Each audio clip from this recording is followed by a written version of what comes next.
కాసేపట్లో సీఎం చంద్రబాబు ఢిల్లీకి బయలుదేరనున్నారు. హస్తిన పర్యటనలో భాగంగా 2 రోజుల పాటు కేంద్ర మంత్రులను కలవనున్నారు. మధ్యాహ్నం 12:30 అమిత్ షాతో భేటీ కానున్నారు. అదేవిధంగా మధ్యాహ్నం 3 గంటలకి ఢిల్లీ మెట్రో ఎండీతో సమావేశమవుతారు. ఇక రాత్రి 7 గంటలకి అశ్విని వైష్ణవ్ను చంద్రబాబు కలుస్తారు. రేపు మధ్యాహ్నం 2:30 సిఆర్ పాటిల్తో, సాయంత్రం 4:30 నిర్మలమ్మతో పలు అంశాలపై చర్చిస్తారు. రాత్రి ఢిల్లీలోనే బస చేరున్నారు. మొత్తానికి ఇవాళ రేపు సీఎం చంద్రబాబు ఢిల్లీలో బిజీగా గడపనున్నారు.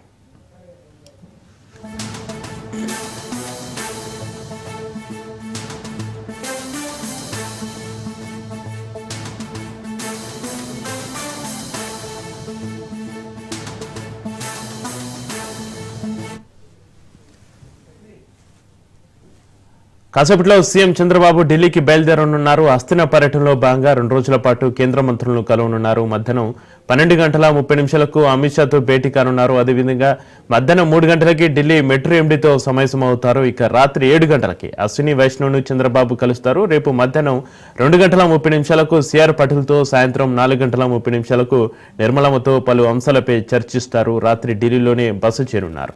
ఇక మొత్తానికి ఇవాళ రేపు సీఎం చంద్రబాబు ఢిల్లీలో బిజీగా గడపనున్నారు.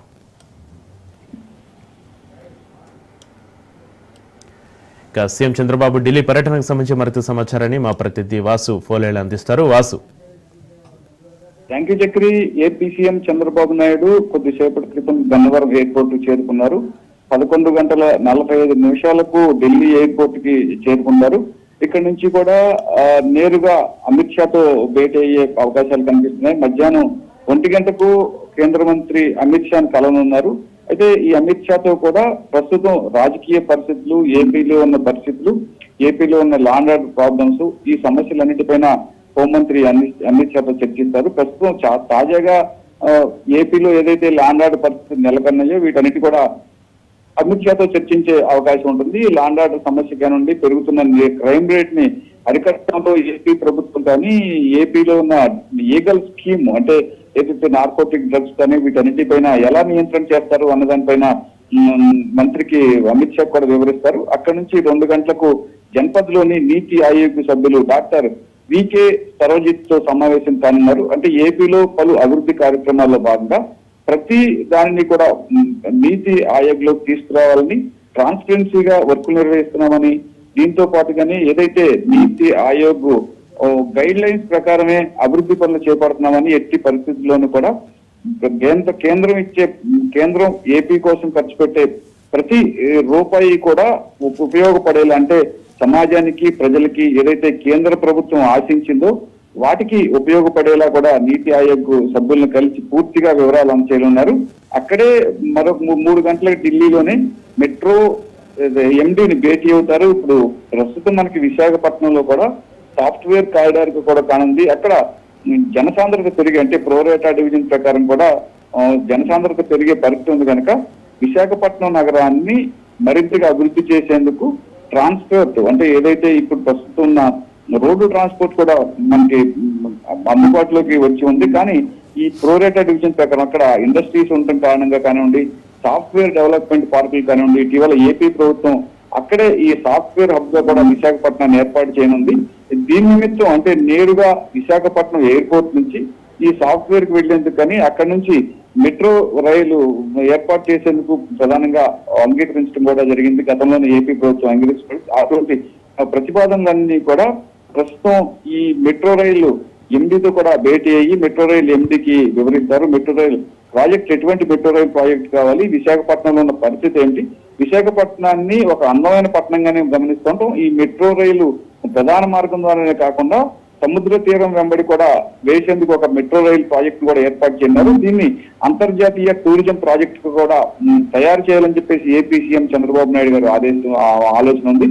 ఇదే నేపథ్యంలోనే జూన్ 21వ తేదీన ఇక్కడ ప్రధానమంత్రి మోడీ తలపెట్టిన ప్రపంచ అంతర్జాతీయ యోగా దినోత్సవం అప్పుడు కూడా ఈ ప్రాంతానికి మెట్రో రైలు విస్తరిస్తే కనుక మరింతగా టూరిజం పెరిగే పరిస్థితి.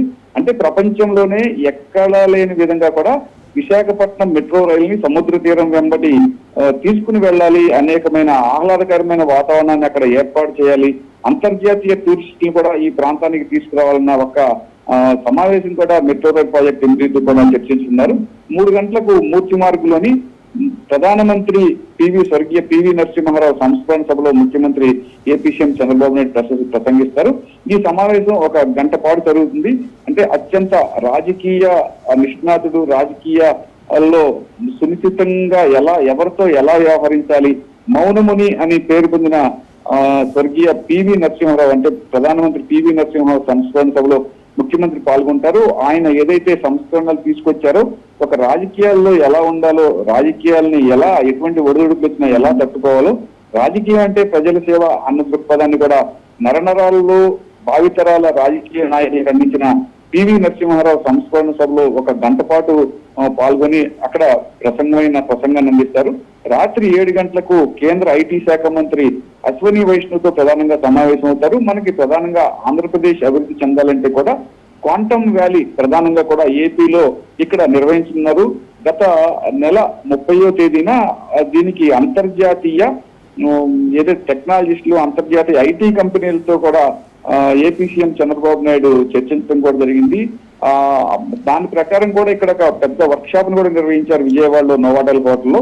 ఎటువంటి వర్క్ షాప్ నిర్వహించారు అంటే అంతర్జాతీయంగా ఉన్న ఐటీ టెక్నాలజీ నిపుణులందరినీ విజయవాడ, అమరావతికి తీసుకొచ్చి క్వాంటమ్ వ్యాలీ పేరుతో కూడా క్వాంటమ్ వ్యాలీ పార్క్ ను కూడా ఏర్పాటు చేయనున్నారు.